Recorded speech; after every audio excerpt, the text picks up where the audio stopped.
Bonjour à tous et bienvenue dans cette nouvelle vidéo de Dataseito. C'est la première vidéo d'une série sur Data Factory et pour commencer nous allons voir comment se connecter à nos sources de données en créant un link service et un dataset. Dans un premier temps nous allons créer ce link service ou service lié en passant en revue les différents types de données utilisables et le détail des différents paramètres proposés. Dans un second temps nous verrons comment créer un jeu de données, un dataset dans Data Factory. Donc restez bien jusqu'au bout pour avoir une vision complète de ce que vous pouvez faire. Donc là, on est sur l'accueil, et vous avez sur votre gauche votre menu, ici. Ce qui va nous intéresser dans un premier temps, c'est l'onglet Gérer, représenté par une petite valise. On clique dessus. Dans le sous-menu de connexion, vous avez une partie Service lié, et c'est ici que tout va se passer. Donc c'est parti, qu'est-ce qu'un link service ou service lié en français?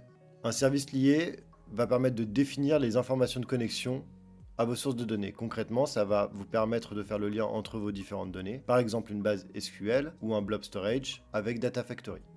Donc pour créer une nouvelle connexion, il faut cliquer sur Nouveau. Un panneau s'ouvre sur la droite avec les différents types de données auxquels vous pouvez vous connecter. On parle ici de magasins de données ou de calcul. Un point avant d'aller plus loin, vos données qui sont on-premise en local peuvent également être utilisées dans Data Factory via ce qu'on appelle un Integration Runtime Self-Hosted qui va servir de passerelle. Ce point ne sera pas abordé dans cette vidéo, mais si ça vous intéresse, n'hésitez pas à l'indiquer en commentaire et je ferai une vidéo dédiée sur les Integration Runtime. Pour l'instant, on va se concentrer sur les magasins de données et on remarque l'existence d'un grand nombre de connecteurs que vous avez ici à l'écran.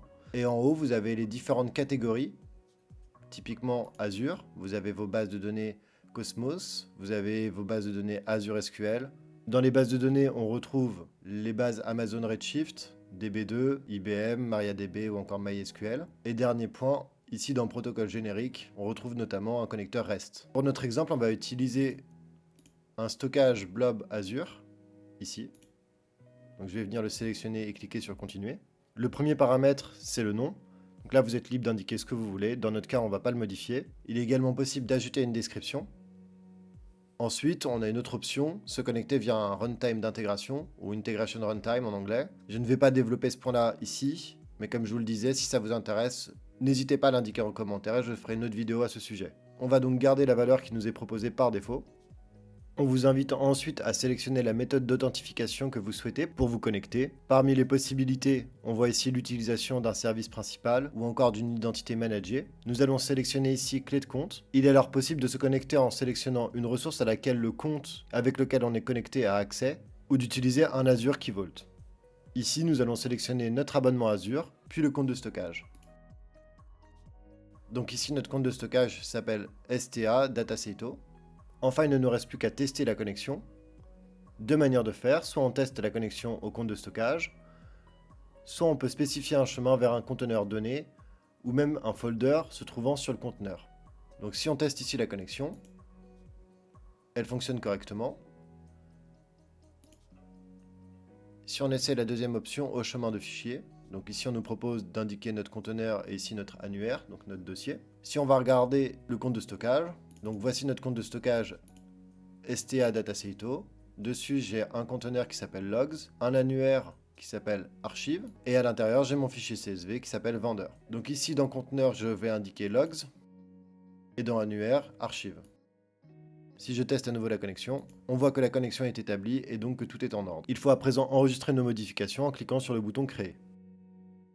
On voit apparaître un nouveau service lié qui est prêt à être utilisé, ici. Dernier point, si vous cliquez sur Code, ici, vous aurez une vue sur la définition de votre service lié au format JSON. On y retrouve le nom du service, Azure Blob Storage 1, ou encore le type de service lié, à savoir ici Azure Blob Storage. Voilà, vous savez à présent comment créer un service lié. Avant de vous montrer comment créer un dataset, pensez à vous abonner à la chaîne et à aimer la vidéo si elle vous plaît. Cela permettra de nous indiquer que ce type de contenu vous intéresse et de soutenir la chaîne par la même occasion. Pour créer notre dataset, avant tout, nous allons changer d'écran et sélectionner l'onglet Auteur dans le menu de Data Factory. C'est le petit crayon. On voit qu'un certain nombre de ressources sont présentées et que pour le moment, il n'en existe aucune. À présent que notre service lié est créé, nous allons pouvoir créer un dataset qui va faire référence au service lié que nous venons de créer. Concrètement, un service lié va faire le lien avec notre stockage blob Azure et le jeu de données va représenter le lien vers nos fichiers, à savoir par exemple un conteneur ou un fichier ciblé. Donc pour cela, nous allons créer un dataset, soit en cliquant sur le plus ici, ajouter une nouvelle ressource, puis jeu de données, Ou alors, à droite de jeu de données, ici, vous avez 3 petits points, nouveau jeu de données. Un panneau s'ouvre sur la droite et vous demande de sélectionner un jeu de données. On va donc à nouveau sélectionner stockage blob Azure. On nous invite alors à sélectionner le type de format de nos données, en l'occurrence ici un fichier CSV. Dans les paramètres, une fois de plus, nous allons laisser le nom tel quel, et c'est ici que nous allons faire appel au service lié que nous avons créé précédemment.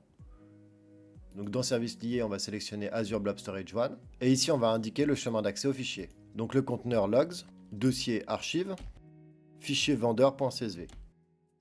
Dans notre fichier, la première ligne contient les entêtes, donc on coche l'option ici. Le dernier point concerne le schéma de nos données. Qu'est-ce que c'est? C'est simplement la structure de nos données. On va s'occuper de ce point-là dans un second temps. Pour l'instant, on va cliquer sur Aucun et cliquer sur OK. On voit qu'un jeu de données a été créé, et à l'intérieur, on a un certain nombre de paramètres de connexion. Ces derniers dépendent du type de données source que l'on a. Par exemple, si on était connecté à une base SQL Azure, d'autres paramètres s'afficheraient, mais la logique reste similaire. Du coup, ici, on retrouve notre service lié. Le chemin d'accès au fichier est celui qu'on a précisé auparavant. Enfin, on a différents paramètres dont le séparateur de colonnes, le délimiteur de lignes et l'encodage. Ils vous seront utiles pour récupérer correctement vos données. Par exemple, sur un CSV, le délimiteur est le point virgule. On va donc devoir modifier la valeur par défaut, qui ici est virgule. Dernier point concernant le schéma, nous allons à présent l'importer, ce qui nous permettra de le réutiliser par la suite dans nos développements sur Data Factory. Pour cela, dans le menu schéma, vous avez ici un bouton importer un schéma. Si on clique dessus, deux choix s'offrent à nous. Soit de l'importer à partir d'un exemple de fichier. Si vous cliquez dessus, on vous invite alors à sélectionner un fichier. Soit à partir d'une connexion en magasin, et c'est ce que nous allons choisir. Le schéma est alors importé depuis le chemin que nous avons indiqué dans nos paramètres qui pointent sur nos données. On observe ainsi que notre fichier comporte deux colonnes, nom et prénom, et qu'elles sont de type string. Voilà, vous pouvez donc désormais utiliser vos données afin de créer vos pipelines et vos data flows.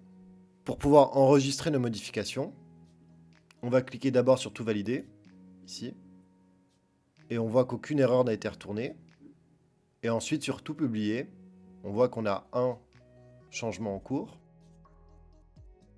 Et nos modifications en attente, on clique sur publier. Voilà, la publication est effectuée. Si on retourne dans gérer, ici, on observe donc que notre service lié, Azure Blob Storage 1, est associé à un dataset. Si on clique dessus, on voit donc le jeu de données que l'on vient de créer. Dernier point, si on retourne sur auteur, au niveau de notre dataset, de la même manière que pour le link service, on a une vue sur la définition de notre dataset au format JSON. Voilà, cette vidéo est maintenant terminée. J'espère qu'elle vous a plu et je vous dis à bientôt pour une nouvelle vidéo. Ciao!